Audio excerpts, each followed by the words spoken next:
kiddos. So today we are going to talk about the rise of industrial America. This is starting right after the Civil War, almost an effect of the Civil War. We know that during the war, big business produced war materials that sold to the federal government, and they saw a drastic increase in profits. And this is them kind of continuing that and the effects that it had on society. It also is the time period where the people, as the disparities grow between the rich and the poor, the working people, the majority of Americans that are living in these urban cities, working in these factories, they start to try and come together, form unions, use collective bargaining and other techniques in order to increase their standard of living and their working conditions, because those were major concerns. I've selected this political cartoon as an image that pretty much symbolizes this chapter pretty well. You have on the bottom the working class people that are holding up America's industries and therefore basically the American economy. And at the top here, you can see kind of the fat cats of industry, these captains of industry, if you will, Jay Gould and Vanderbilt and Fields and Carnegie. These are men that were worth billions. And when you equate it today, like the wealth that they accumulated in the late 1800s is far more than even what the Jeff Bezos and Bill Gates, et cetera, their wealth today. And this is how a lot of Americans felt. And it also will make a lot of connections to today and our capitalist society. You can kind of see where we kind of came from and how capitalism has evolved. And then also like government regulation and how the government viewed business at this point in time in history during this Industrial Revolution. And you're going to see that change a lot over the course of the 20th century. Okay, so when you're looking at what industrialization was, we had an early market revolution after the War of 1812 with textile industries, et cetera. We talked about industry during the Civil War and mass production of weapons and everything else that was needed, ammunition. But now, by 1900, by that point, the United States has far surpassed any of the European nations that used to be leading in production. And so why is that? And there are a series of reasons that you need to kind of understand. So one is our geography, the sheer amount of size that the United States offers, like compared to a tiny island nation of England. Like we even talked about that a little bit with mercantilism. You know, England, in order to be a superpower, needed natural resources to fuel its economy. The United States now, fast forward to 1900, they're using the borders and the natural resources available to fuel industry. So coal, iron ore, copper, lead, timber, oil is going to become an important resource during this time, not for automobiles quite yet. We're not to automobiles, which is what you kind of think of and how we use that fossil fuel today. But instead they used it for kerosene lamps to light their homes. So before oil was discovered, it was what most people used to light their homes. It kind of went from like beeswax candles to whale oil. So whale oil was used in order to, if you've ever seen an old kerosene lantern, it's basically a cloth or fabric that dips down into the oil or the kerosene eventually. And then that is what fuels the wick. So whale oil will be replaced with kerosene. That's an important natural resource. And then later the oil will be also used for automobiles around the turn of the century. So we have the natural resources to fuel the industry. We also have an abundant labor supply. We've been talking about immigration for a while. We talked about the immigration influx right before the Civil War, and then even during the Civil War. There are even more going to be coming in. That will be in the next chapter where we'll talk about the social effects of that. But they're working in these factories in these urban cities. and what we've talked about also in the past is that immigrants not only provide a labor source, but they also are the market to sell goods to. So there's going to be creation of a market, the growth of the market economy, where there are more products and creativity, and that when you come into class, like I'll be able to pass out to you a Sears and Roebuck catalog where you can see all the different things that you can order. And they put it on a train and it's out to your house or to your home or to your town. And so the fact that as the population grows, that also means that in addition to the labor supply, you have people to purchase all the goods. Lots of capital. Capital means money to invest. So in addition to Americans' wealth, having all of that wealth, especially after the Civil War, Europeans are also investing in American businesses because of kind of like the modern day, what we would think of like stockholder corporations. In addition to that, you have new patents and entrepreneurship and new technologies that are labor-saving technology. So it's going to increase productivity. So you can now use or make more items at a quicker rate, which means that you can sell more, which means that you can lower the price, which means more people can buy them, which means you sell more. And then the government really supported business during these years. I think that that's the most important thing.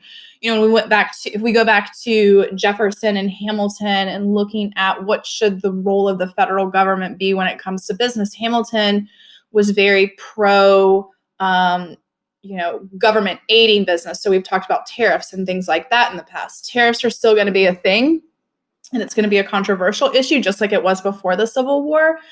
But now the government is aiding businesses with, land grants and subsidies, and allowing for patents to be issued and tax breaks and things like that. And so the government policies were very much in favor of big business during these years. And all of those things helped to kind of throw us into basically a superpower, an economic superpower. So the first big business in the United States is going to be railroads. In 1865, 35,000 miles of railroads were in the United States. By 1900, 193,000. So not only does the railroad create a market for goods on this national scale, so you can sell your things across the country, that's going to encourage mass production, consumption, economic specialization, because you have the ability to get the goods where they need to go. So again, if we review and we go back to the colonial era, where did most cities pop up? They popped up on cities and waterways because that was the only way to transport goods. Like if you lived on the interior in the frontier, you were doing that knowing that you would have to be fairly self-sufficient, right? So when the steamboat and the canals were built, that opened up the country to where people could move further out, live their American dream, because they had access to not only a market and selling their goods, but also they could purchase things and have access to basic commodities versus being isolated. And so now the rail lines and the railroad have maximized it on a national scale. In 1883, the American Railroad Association divided the country into 4 different time zones, because one of the problems was that the country was, as it was divided, or as you went across the country for transportation, like they needed to keep a strict time. And obviously we know that the sun hits different times. So all these different cities had different time zones or different times, and there was nothing uniform. And so originally the railroads did it just for themselves, for the railroad companies to follow. But this just shows you the impact that the railroad had on society. Eventually, all of these towns and regions started to adopt railroad time as official time. Because, if you want to catch a train, which that's how many people were catching trains to take, to go on trips or whatever, that was the time that you used. And so eventually, like town halls and cities, they started to match their clock, and then everyone else like in town would match their watch to what was going on in town, which then matched the railroad. The railroads are also, when we think of like modern corporations or stockholder corporations, the railroads were the first one that kind of models this. Now, the stock exchange has been around for decades before this, but when we think of today, when you purchase stock in a corporation like Amazon or Apple or Google, the railroad, it's the most similar to the railroad. They're the first ones to kind of do it in this way, where they're in order to grow their company, they needed investors. So not just wealthy investors that own certain percentages of the stock or of the company, but instead they opened it to everyday people. It's not exactly like that today or like that back then, but for the most part, like they open it up on the stock exchange to where more people, like, thousands, tens of thousands of people invest in the companies instead of just like 20 to 50 wealthy investors. So there are two different types of rail lines. Trunk lines are connecting major cities. Branch lines kind of go off from that. Not super important. However, Cornelius Vanderbilt is one of these captains of industry of this unit that's important. Cornelius Vanderbilt first started in the steamboat industry and then worked his way into rail lines fairly early on, around the end of the Civil War. It was very good timing on his part. So that's where he made even more. Like, Vanderbilt had so much money that his grandson had inherited. So if you can imagine that Vanderbilt's sons, I think he had two sons. So he passed on, when he passed away, his sons probably split the money that he had, the wealth that he had, and then they had children, and then they inherited money. So Vanderbilt's grandson had so much money, right? Didn't really need to work or do anything like that, that he was able to build the Biltmore House in Asheville. And if you've ever been to the Biltmore House, I mean, it just drips with like opulence, and a lot of money was spent on that. It actually ended up bankrupting him and the family. And that's something that we can talk about in class at a later date. But that just shows you how much money Vanderbilt was worth in his era, that his grandson could inherit enough money and live a certain lifestyle to where living in a house like the Biltmore estate was common. Okay. The Ohio Railroad and the Pennsylvania Railroad were trunk lines connecting Midwestern cities to Chicago and to Eastern cities. And again, all of this promotes commerce, trade, and capitalism. So out west, we just finished chapter 17. So you have a pretty good idea of how the railroad affected the West, and especially like Native American populations. If we go back a little bit, we talked about the railroad being a primary goal of the Republican Party, and even kind of the Whigs a little bit, like in the 1840s and 1850s. They wanted to encourage Americans or migration out into those Western states. And so they believed that if you built a railroad, the people would move out there. It was blocked by Southern legislators because they were worried that, yes, if you build a railroad that cuts through the north of the 3630 line, then free states will be added. And so it kind of messed up that power. Now that we're during the Civil War is when the Transcontinental Railroad and the Homestead Act will be passed, because Southern legislators aren't there to block it. But after the Civil War is when the land grants are given to railroad companies. So in order to get a government job, right, they would hire private companies, and that would create jobs and help those businesses, et cetera. That was kind of the idea, versus like the government building it themselves. So America has this history of, and rightfully, like, it's a good idea to hire private companies so that those private companies can, for job creation and kind of stimulate and profit and all of that. But this is a very expensive thing to do, and it was risky as well. So the railroad companies didn't have a lot of investors early on. So the government still wanted to get it done, right? This would help with migration and settlement. It would help with farming and agriculture. It would help with the postal service. You would connect these two economies because you have the California economy, and then the East Coast. And so they needed it done. So what they did is they gave a subsidy. A subsidy is basically like a grant, and they gave land to, in addition to the land where they were going to build the track, the railroad companies got like 1 square mile of land. So behind my image, you can see this grid pattern. Okay. So for example, all these red squares, that was land, government land that was given to the railroad companies to where they could later like sell it off in order to fund the railroad. So it's kind of like a way, instead of government writing them a check, which they also did that, they also like gave them this opportunity for them to make money. So let's imagine that the railroad is built, the railroad companies are selling land and making profit to pay. The government has the white squares. Okay. So once the railroad is there and Americans are buying from the railroad companies, what's going to happen to the value of the white squares? So then the government, which was before just like land where like the Lakota Sioux lived, as they kind of saw as like, wasteland or barren or whatever it was, now it has value. So the thought was that this would benefit them in the long run.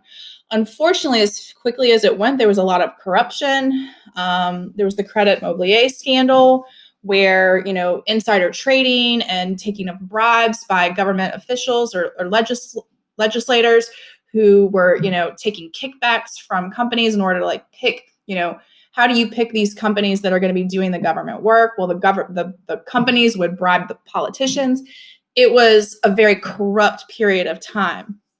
However, this was what the government felt that like they needed to do. By the 1880s, there were a lot of protests of these land grants because the public soon discovered that in some states, railroad companies owned more than half of the land in those states.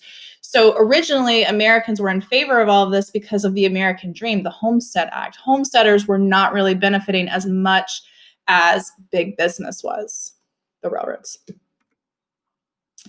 So we talked about before the Pacific Railway Act in 1863. There were two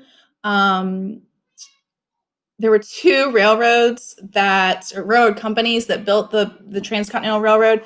You had the Union Pacific, which started in Omaha, Nebraska, and moved towards the coast, so moved west.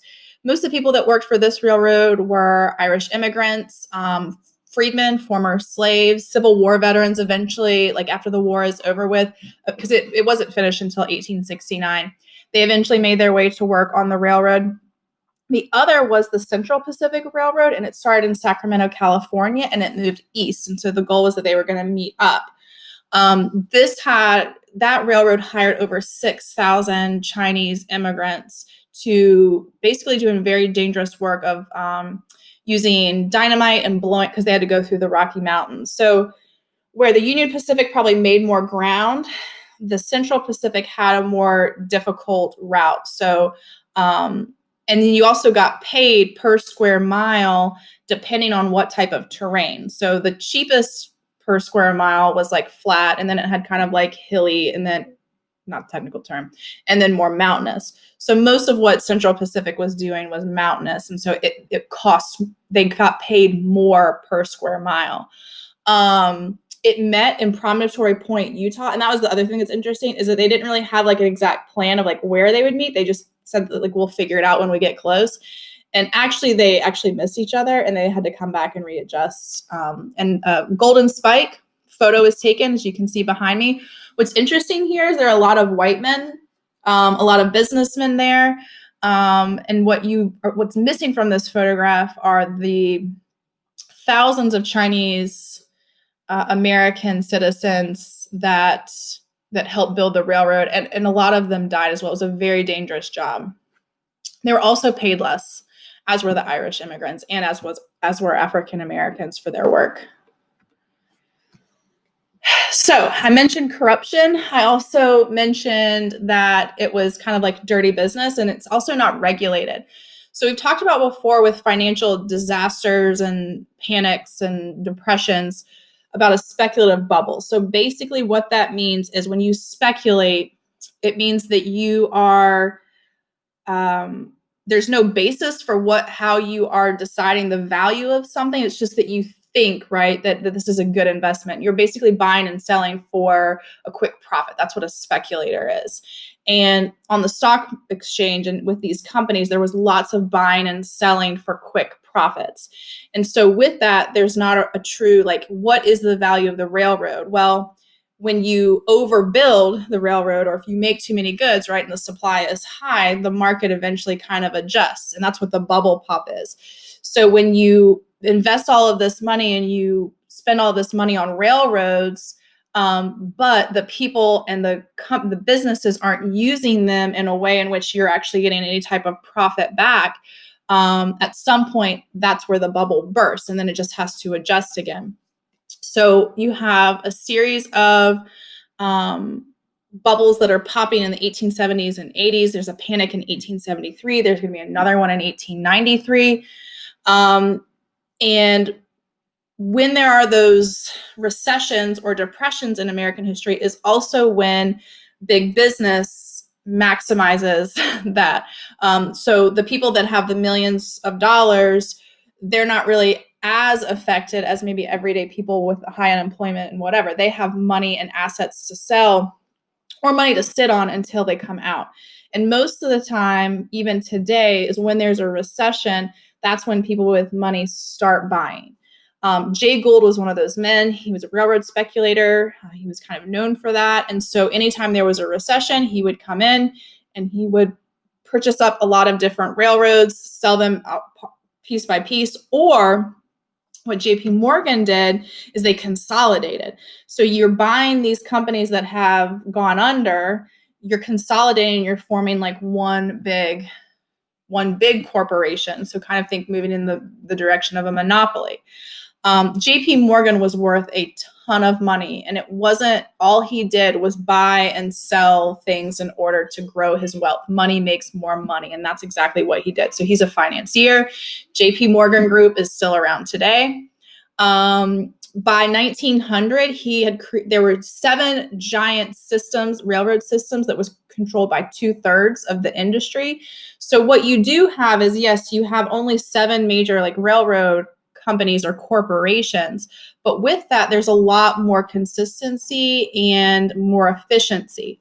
So if you think about today, like what's one of the benefits of shopping with Amazon? Well, because they're so big and because they're so efficient at what they do, 2-day shipping is a big thing, right? I know that today I could get on Amazon, I could purchase this good last minute, and it could even be at my house tomorrow. In some major cities, it's there the same day. So why not shop online for a local store looking for it? Like, there's a lot of work. I know I'm going to find it on Amazon. I know it'll be here soon. And I know it's going to be pretty cheap because Amazon can sell its goods for a lower price because of the sheer amount of things that they are buying, that they are selling. So think about that from this perspective as well, is they're starting to realize we can be much more efficient. We can then lower our prices, which means we can sell more and we can still make more money.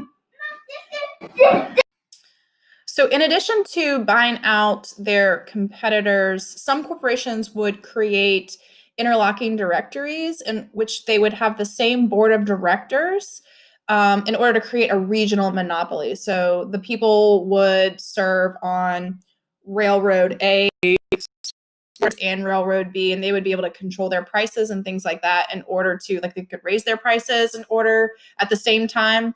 That's what a pool was as well, to where they could have more control over the regional market. The Granger laws, which we learned about a little bit with like the populist movement, were these Western states that were being crippled really by the railroad, the rates in which they had to were being charged in order to ship their grains or their goods. So remember, when you only have a certain rail line that goes through your town, like, you have to pay whatever it is they want. And what railroad companies were doing in order to kind of stay afloat, especially if they were one of the smaller ones, is that they would give really good discounts to like bigger companies, shipping whatever it was that they were. And then they would, jack up the price for the small farmer. Because the competition of trying to give another company that if they're going to ship their, their farming equipment, like, or their steel, for example, We want you to use our carrier to do that. So think of like, there are certain companies that use UPS. Everything that they ship, they use UPS or they use FedEx. So imagine UPS or FedEx giving those companies a really good discount, but then jacking up the price when like someone on Etsy, like a small local, craftsman wants to sell their, handmade jewelry. That would be kind of the equivalent. The Federal Interstate Commerce Act was passed in 1886. This is the first time the government is going to regulate industry. The goal was to break up monopolies because it was having an effect on the free market and the amount of competition, which then affected the price. And so the problem was it was broad, it was ineffective, it was very difficult to kind of even enforce at certain times. The FIC, the Federal Interstate Commerce Commission, or the ICC, is the commission that is around. It's still around today, and it does some very good things today. And with like anti-monopoly, they're the ones that look over, like corporations like merging. So they play a role in that. So after the Civil War, you have large production of steel. So the railroads are fueling that, petroleum, there's electric power, and a lot of machinery to produce all these other basic consumer goods. So the most important innovation of the time period is going to be the mass production of steel. So you have iron, and basically iron is purified so this process is called the Bessemer process, which is able to mass produce steel. So you go from iron to steel. Steel is much stronger. It's not as heavy. And it's what everything is going to be built on. And we'll talk about that in the next chapter. So the Bessemer process was discovered in England, actually. There's American one as well. But Andrew Carnegie used the Bessemer process, or kind of took that in order to grow his empire. Carnegie was born into poverty. He is that rags to riches story, which was kind of romanticized during the time and even in the decades afterwards. Keep in mind, though, that his story is kind of an outlier. That's not how most Americans, or when we look at the top 1% of earners during this time, he was for sure an outlier. Most of the wealthy people that lived during this time were, had inherited or were sons of people that provided opportunities for their sons to do this. So he is kind of an outlier, but it is a wonderful story. Worked his way up through the railroad business and started manufacturing steel in the 1870s. Now, where he is brilliant and why he is a captain of industry is that he realized that this new business strategy called vertical integration. So vertical integration means that you control every stage of the industrial process. So for him, he wanted to own the mines where they are mining iron ore, and then own the refining company, the factories. He also owned the factories in which they were producing the steel. He also owned rail lines and rail cars that transported the steel. So he owned every factor of production. So think vertical, okay? A company that, the best example I can kind of provide for you today is like with Amazon, for example. Now they create, because it's gotten so big, they're able to create their own Amazon products. So there are certain products that are made by Amazon that they sell on their website. Originally, it was just a website. Originally, it was just they sold books. Now they sell everything. But now there are Amazon products that are sold. One of the controversial issues today is that there are things that were selling well on Amazon's website. They hired people to, I think there was something about like a camera tripod, right? I read an article about it. There was this camera tripod that was selling really well on Amazon's website. They hired someone to create something very similar that didn't affect patent laws, and then now they will no longer sell that original inventor's tripod. Now they sell their Amazon Basics tripod, right? So they're producing things, they're selling things on their platform. In addition to that, now the most recent thing that they've done is that they are not using UPS, FedEx to transport anymore. They now have their own Amazon trucks. So that's the vertical integration. They produce certain items, right? They market and sell it on their website, and then they also are the ones transporting it. So that's vertical integration.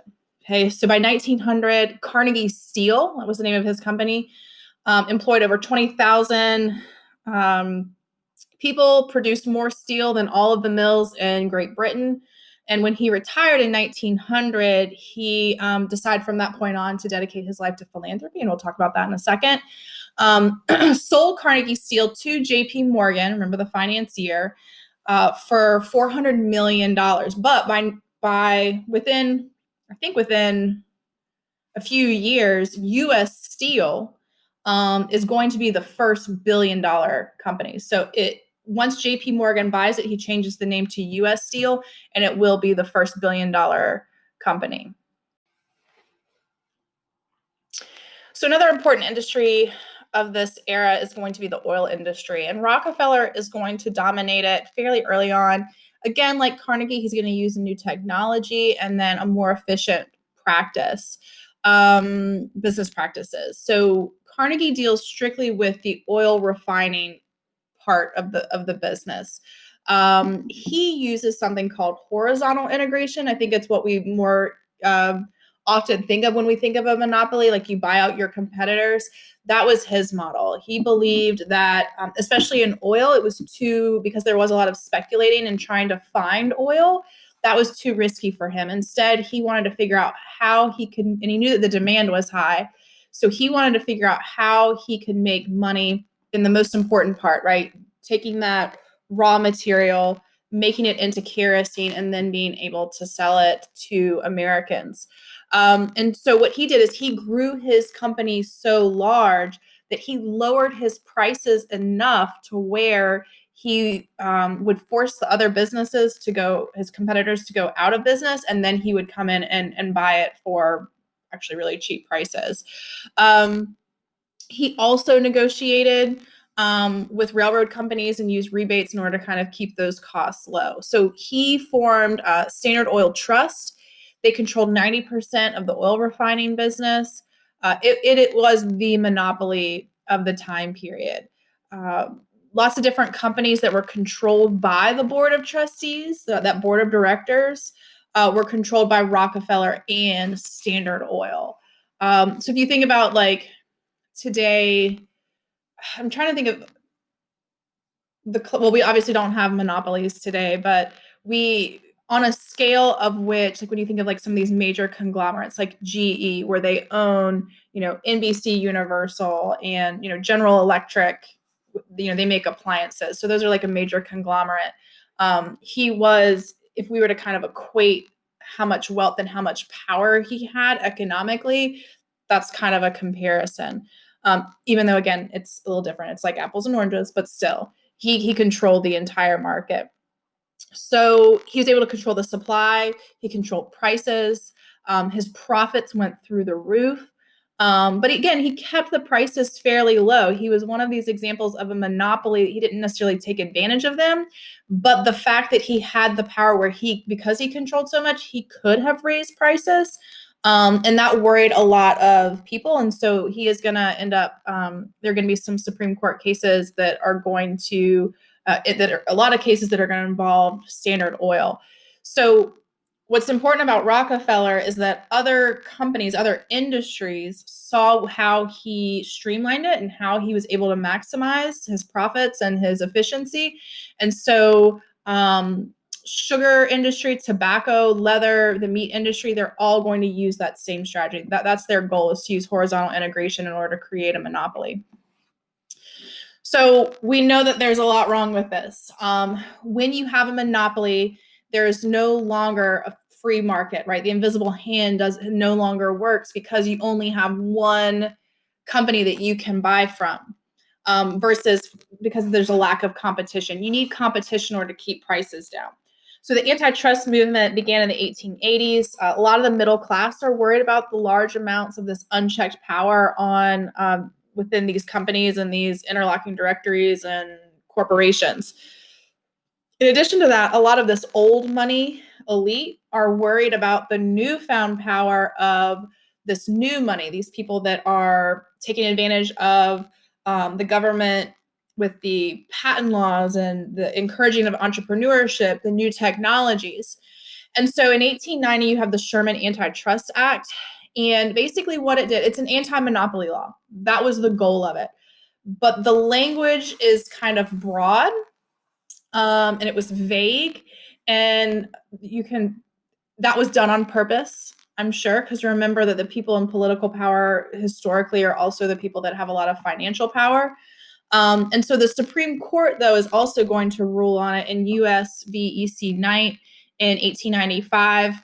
And basically what they say is, you're right, we can't have a monopoly, but it's in regards to commerce, not in manufacturing. So, for example, commerce means like where you buy your goods. So it would be as if like Target and Walmart and Kmart and Big Lots and like they all sell goods, right?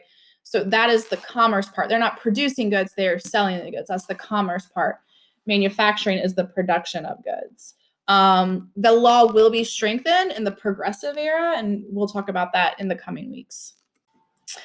So the American economy early on was based on this idea of capitalism.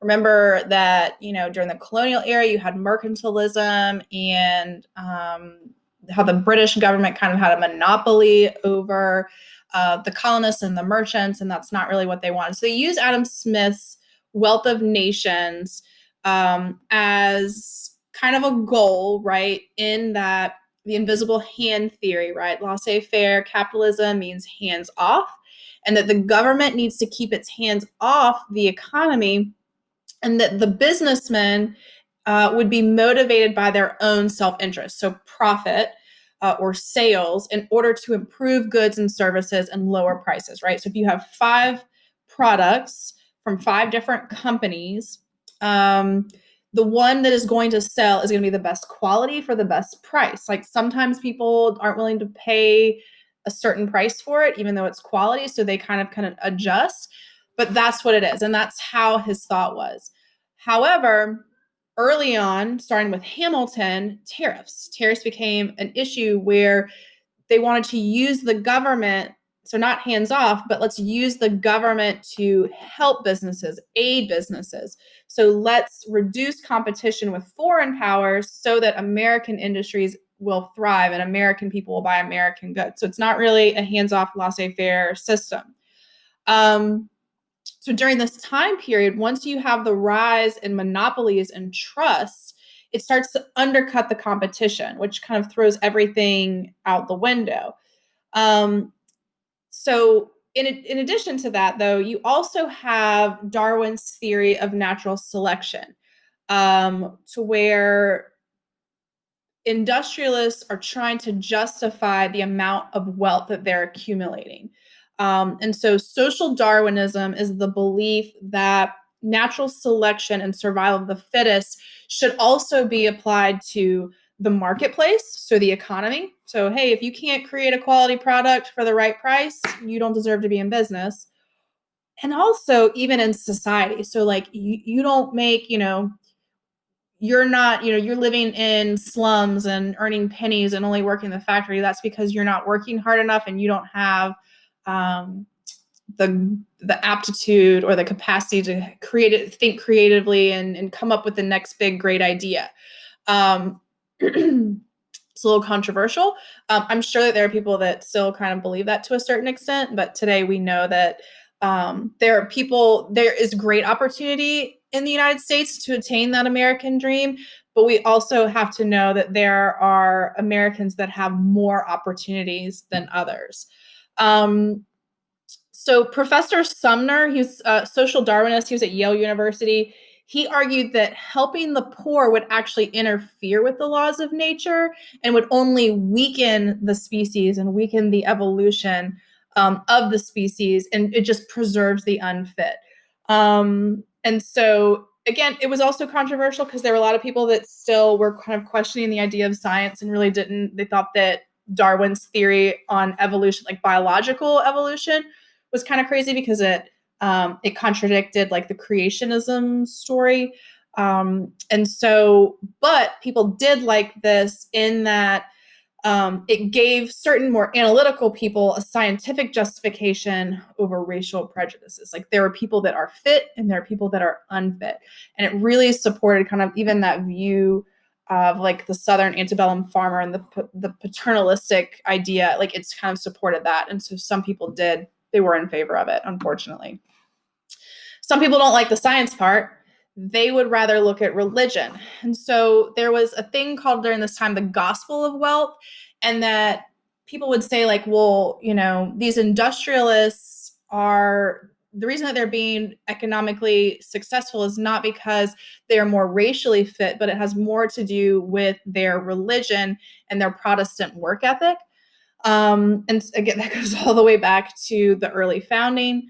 That's why there was a lot of discrimination against Irish Catholics and a lot of these new immigrants, the Greek Orthodox and the Italians that are coming into the country during this time. John D. Rockefeller talked a lot about how he believed that his faith and his hard work was why he was being rewarded by God because of his commitment. He was about Christian. Andrew Carnegie wrote an article called Wealth, and he argued about how the wealthy people in the world, that is a God-given responsibility to carry out some sort of civic philanthropy in order to benefit society. So he's going to donate over $350 million to support libraries, universities, public institutions. But he also believed, though, that he didn't believe in handouts. He believed in creating opportunity, right? So here is this poor Scottish immigrant.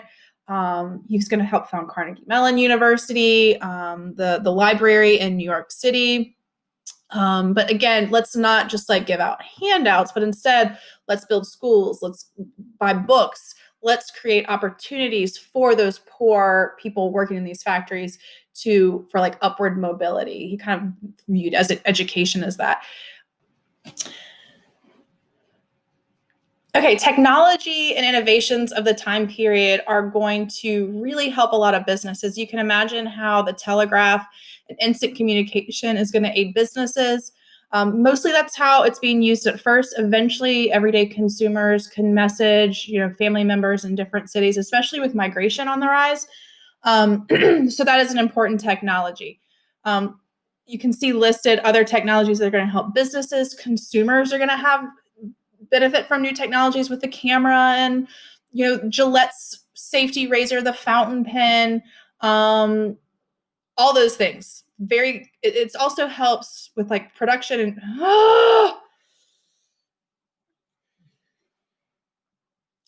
Okay, I'm going to quickly talk about technology and innovations. We've talked about the telegraph before and how important it was for businesses and efficiency. You can imagine how instant communication would help those businesses, in addition to some others like the telephone and the calculator and things like that. Consumers are also benefiting from new technologies, as you can see with the Gillette's razor and the Kodak camera, things that we even still have today. Now, Edison, what's most important on this slide, is looking at how these inventions were created. So Edison is going to establish the world's first modern research laboratory. And even companies today, they have a department which is called Research and Development, R&D. So instead of just like people in their garages inventing things, which still does happen, now not even corporations, like people will fund, wealthy investors will fund a research laboratory where you have lots of different inventors all coming together to try and solve a problem or to create lots of different patents so that the investor can make money on it. They're engineers, scientists, everyone kind of like coming together in these labs in order to make some money. Tesla is another famous inventor of the time period, especially with technology. Him and Edison had a little bit of a competition going on. George Westinghouse had more than 400 patents during this time period. And again, a patent is something issued by the federal government to protect that intellectual property. So if you come up with a great idea, how do you prevent others from not stealing it and selling it as their own? You're issued a patent, and those still exist today. So they're making a lot of products, but you have to be able to sell them as well. So marketing becomes this new uh, part of the, at least mass scale. So the increased output of these factories and these new inventions, you have to be able to find somewhere to buy them, and then also the advertising that kind of goes along with it. So um, Macy's is still here.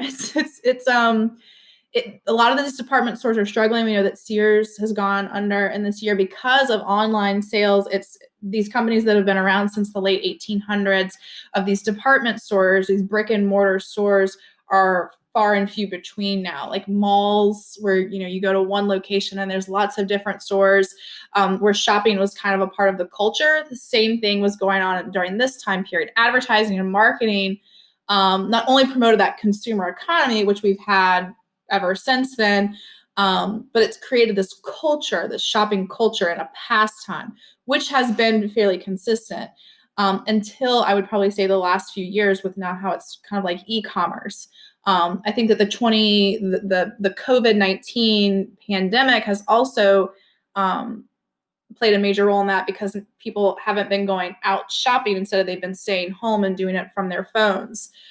Which means that social media, and that's changing the advertising to where Facebook and Instagram and Snapchat and TikTok, and where the advertising is shifting from television, because people are streaming now, right? They're not watching cable news anymore, they're streaming. So now the advertising is switching over to their phones and their social media outlets.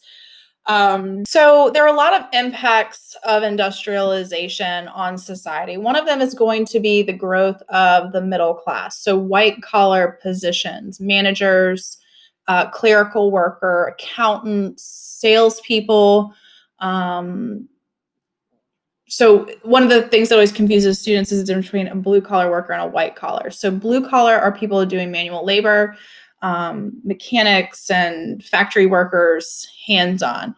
White collar jobs are the people that kind of support and kind of organize over that. So there's more sitting in an office or communicating directly with customers instead of like actually producing in the manual labor component. When the middle class expands, right? So, and again, they're going to be making more money within the middle class.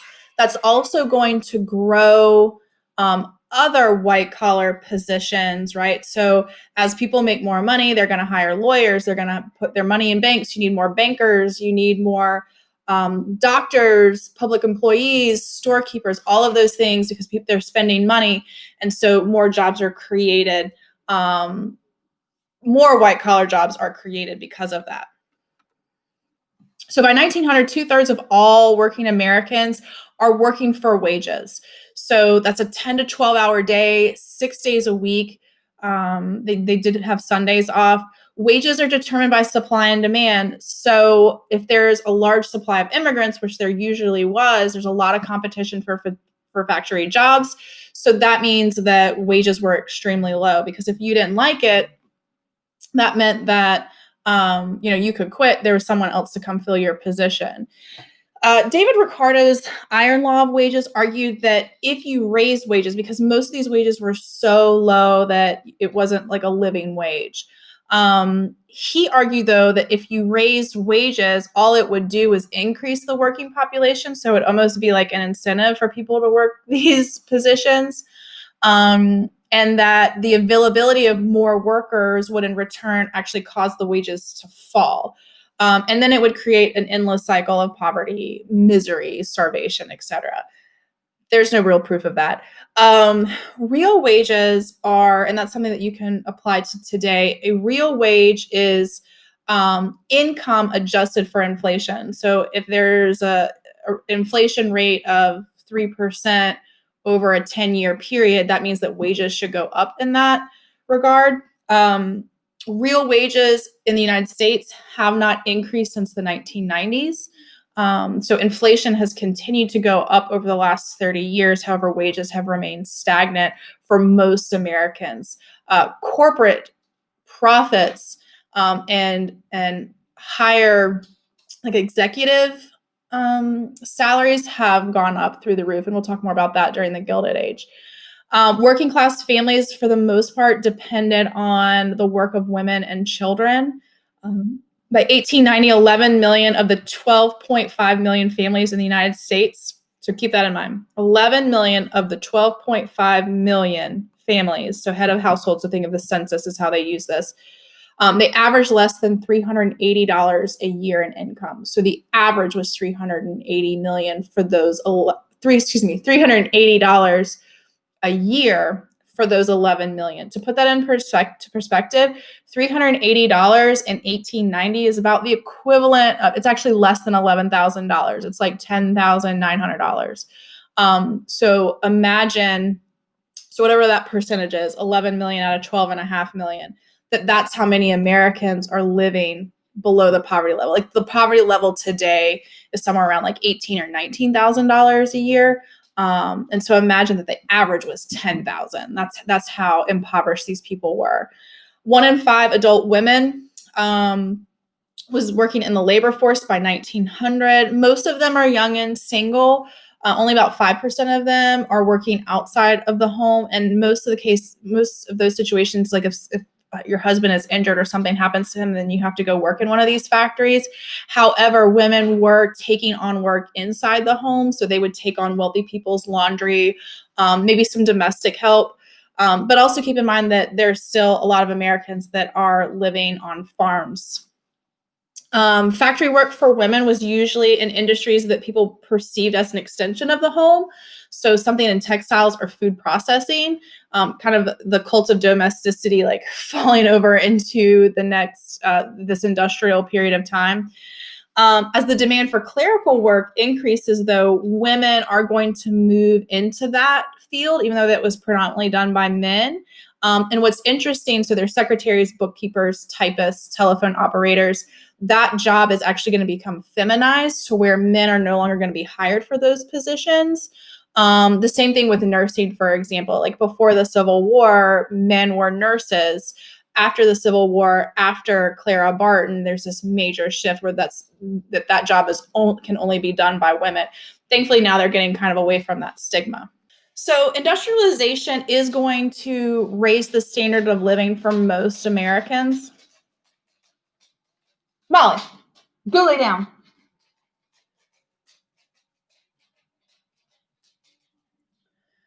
So American industrialization is going to raise the standard of living for most people. However, it's going to create a sharper economic class distinction between the very rich, the middle class, and the poor. There's a large division between, like you can tell very quickly, just like on the side of the street, where the wealthy class is, where the middle class is, and then the poor. In the 1890s, the richest 10% of the population are going to control 90% of the wealth. Industrialization created a new class of millionaires. So they're building summer homes and throwing these lavish parties, huge yachts and vacations to Europe and weddings and all of these things. People ignored the growing disparities, but instead focused more on the self-made millionaires, like the stories of Carnegie. Horatio Alger, for example, wrote a series of novels and always portrayed like the protagonist was these men, each book, a different man of like modest means who became this wealthy person through their hard work and their honesty, integrity, and maybe a little bit of luck thrown in. And it really kind of romanticized this American dream, this rags to riches stories. In reality, the opportunities were not so great. That upward mobility, so moving from like working class to like wealthy class, was very unusual. Statistically, if you looked at most of the wealthy men, like those top 10% of businessmen or top 10% of earners, they're white, they are Anglo-Saxon Protestant, they're men, and they came from an upper or middle class background. And most of the time, their father was in some sort of business or banking. So they were given opportunities and resources and networking that's just not available to working class people, even if they have a great idea for entrepreneurial, aspirations. So this kind of also leads into the labor movement. So you have these class distinctions, you have these really poor working conditions. And so a labor movement is going to begin. Now, the businesses are going to attempt to shut down these labor unions in various ways. So these are different strategies to defeat labor unions. One is a lockout, right? So before the union even has time to organize or to form, Carnegie would just shut down a steel mill. The jobs are gone, right? The income is gone for that town. And so that would be a deterrent from forming a union. There are blacklists where there were certain leaders that kind of went from factory to factory, like organizing these unions. And so you'd be on that, your name would be on that list and you wouldn't be hired. Yellow dog contracts it was it was a part of your contract. It was a condition for your employment. So you would have to sign away your right, like you would be fired if you joined a union. I work for the state of North Carolina, but we are not allowed to form a union in the state of North Carolina, a teachers union in the state of North Carolina. So when I signed my contract, I signed away my right to join a union.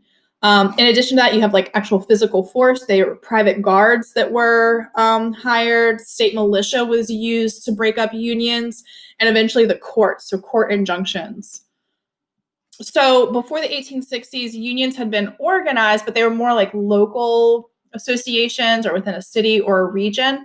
But now in the second industrial revolution is the first time that unions are going to try to organize all workers, because everyone was kind of in the same boat, whether you worked in a steel factory or on an oil rig or in a typewriter factory or a clothing factory. Everyone kind of had the same type of oppression, economic oppression. And so they're trying to organize across skill levels, but then also nationally. So the National Labor Union was the first attempt to organize all of these groups. It included agricultural workers as well, because remember, you have the farmers and the populist movement kind of happening at the same time. Their goals are higher wages, an 8-hour workday, equal rights for women and Black Americans, which was a little controversial. One of the reasons that in the South, so I mentioned that the state of North Carolina, we don't unionize for like teachers, that's one of the reasons we also don't get paid as much as in more northern states, where union activity was something that was much more common, because that's where that industrial history is, where the South was much more agricultural. And in addition to that, the industry that did exist here was obviously segregated. And so what turned a lot of poor white working class industry workers or factory workers off from the unions is that they tried to come in and kind of preach this idea of well, Blacks and whites should be paid the same amount. Poor whites weren't willing to sacrifice that, so the unions weren't as popular. In addition to the fact that there's a lot more industry in the North than there was in the South. It's not as much as a part of our history. It's not as ingrained in our economic background as it is in the North. An important victory for the National Labor Union is going to be an 8-hour workday for employees for the federal government. That was one of the things that they were able to accomplish. But really, you're going to see a deep decline after the Panic of 1873. And then we're going to have a series of unsuccessful strikes. One of them being the Great Railroad Strike in 1877. It's one of the worst outbreaks of labor violence of the century. It was during a depression. So remember, in 1877, this is also when Reconstruction's happening. It's one of the reasons, this depression was one of the reasons why Northern Republicans kind of let the South kind of return to that home rule. It was the Compromise of 1877. So there's a lot going on, a lot of turmoil during this time. It started with a strike with the B&O Railroad. If you ever played the Monopoly game, the B&O Railroad, the Baltimore and Ohio Railroad, and it spread across 11 states. It shut down 2/3 of the world's rail lines. 500,000 other industrial workers joined in, and it made it like a large national strike. The reason that this is important is for the first time, the president used federal troops to end the labor violence. So they're bringing in national troops in order to put down the strike. 100 people were killed. Some employers addressed their grievances, like within their isolated factories and lines of work. Others took a hard line, and they basically said it was kind of a wake-up call to them, and they were not going to allow or give the slightest a bit of support or compromise or negotiation with the labor unions. It was a hard line. No, we are not going to. We need to do away with these unions because the unions could have a negative effect on our profit. So the next labor union is going to be the Knights of Labor in 1881. This was led by Terence Powderly. Membership was open to all workers. The problem is it wasn't as organized. Peak membership about 700,000. Their goal was to form workers' cooperatives. They wanted to abolish child labor, and they also wanted to abolish trusts and monopolies. So this is going to end as a result of the Haymarket riot or the Haymarket bombing. Notice the use of words there in the textbook.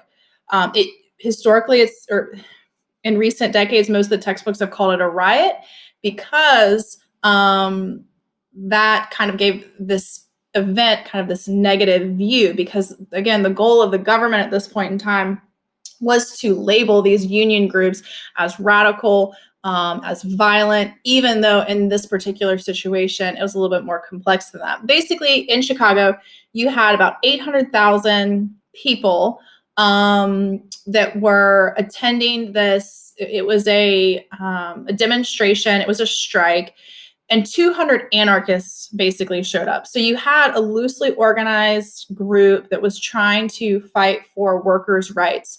However, anarchists who were more radical, right, joined in. And those anarchists created a dangerous situation. So they brought a bomb. It killed 7 police officers. And so unfortunately, the Knights, the labor union, was connected now to this violent group, this radical group that kind of joined in. And so Americans after that viewed all unions as radical and violent and anarchist. Socialists are also going to kind of be lumped together in the coming decades. And so the Haymarket riot was a turning point for a lot of Americans where they would no longer support labor unions. They weren't willing to join them because they were worried that they would be labeled like as an anarchist or a radical. Then you have the AFL, the American Federation of Labor. They're still around today. Instead of, they try to focus more on economic goals. So in 1886, there are 25 craft unions. Samuel Gompers is their leader. Their primary goal is higher wages and improved working conditions. So instead of the cooperatives and like going after like big monopolies, they rein it in a little bit. More attainable was kind of their goal. They are going to use collective bargaining to achieve these goals, and so they basically threaten a strike. The problem is with that is that, again, there are lots of workers, strike breakers that can come in and work for the wages that you're trying to adjust. And so they did struggle with that. In addition to that, there are going to be issues with the government kind of siding with the industry over labor. So there's growing discontent, the continued power of management to prevail in these industrial disputes. So we fast forward to the Homestead strike. So Henry Frick, and so this is a Carnegie steel plant. Henry Frick is the manager of the steel plant near Pittsburgh. And they're going to cut wages by 20% during a or kind of like a recession. So Frick is going to use the lockout. He's going to use private guards. He's going to use strike breakers to stop those steel workers. They had a 5-month-long strike, a walkout, where they weren't going to work anymore. So the strikers failed to set the union move. So when that failed, it set that union movement back a little bit. But more importantly, I think, is the Pullman strike in 1894. So this is in the heat of a depression. There's a Panic of 1893. George Pullman so the Pullman rail car was this brand of sleeping cars. So this kind of sounds crazy, but wealthy people, when they would travel, they would have a Pullman car. So it's like your own personal rail car. I'm trying to imagine like what would be the equivalent. I guess like a private jet today, right? Where you don't have to like worry about other people and where to sit. Like you would have furniture and like the dine-in service and all that, but that would be your rail car. And it was very popular during the time. So Pullman cut wages and then fired a lot of the workers that were kind of like not necessarily a union at this point, but like workers that came to negotiate with him about the cut wages during a depression. So Pullman workers are going to walk out. Okay. And then they request the help of the American Railroad Union. That was led by Eugene V. Debs. He's very important. We'll talk a lot about him in the future. So Debs directed railroad workers not to handle any trains with Pullman cars. So if a Pullman car is on the train that if you work this line of rail, whatever, line of rail that you're on, that they would disconnect it. Okay. And this is just part of their union. And so this boycott is basically a boycott, had a negative effect on rail transportation across the country. And it also upset a lot of wealthy people, and it upset Pullman. So railroad owners are trying to support Pullman by instead linking the cars to mail trains, right? So now it's hooked up to the United States government mail train, okay? And they asked President Grover Cleveland to use the Army to keep the mail trains running, which then means that Pullman is getting his business. A federal injunction forbid union workers from interfering with the U.S. mail, and it stopped the strike or the boycott. So then that led to a Supreme Court case. In Ray Debs, the Supreme Court of the United States approved the use of court injunctions against strikes. So it gave employers a powerful weapon to break up these unions. Debs is arrested. He serves 6 months. And within that time period, he kind of converts, if you will, to a more radical solution in order to cure this problem. He knows that the government as long as the government supports business, they're not going to be able to have any success with collective bargaining and these unions. And so he is going to found the American Socialist Party in 1900. And obviously that's going to play an important role in the progressive era and in the early 20th century when we get there. Okay. I hope you learned something today, and I will see you next time.